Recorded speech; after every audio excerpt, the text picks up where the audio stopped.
Vous avez dit une enfance heureuse jusqu'à l'arrivée à Paris. Est-ce que l'arrivée à Paris a été donc une période heureuse Ah, c'est une période plus compliquée, changement de pays, changement de culture, changement de langue, il faut apprendre la langue. La langue française, je la maîtrise très vite.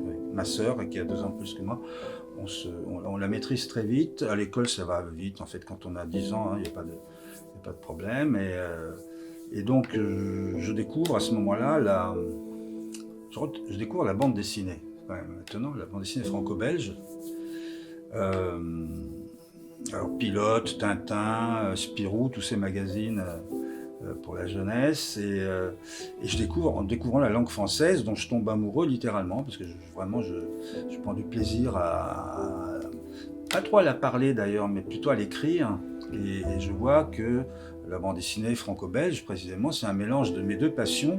Alors ma nouvelle passion qui est la langue française, et la passion de Belgrade, datant de Belgrade, qui est celle du dessin.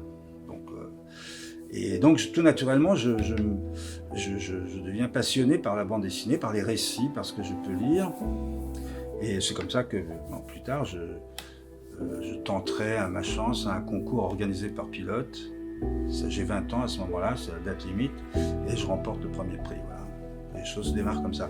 Mais en tout cas, c'est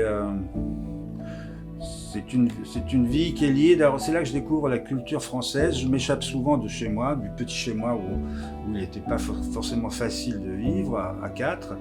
Et je découvre le cinéma, les ciné-clubs au lycée, le cinéma à Paris avec des copains, le cinéma, puis la bande dessinée, et puis la littérature. Enfin, tout ça, ça me maintient. Et donc, tous ces éléments culturels me stimulent.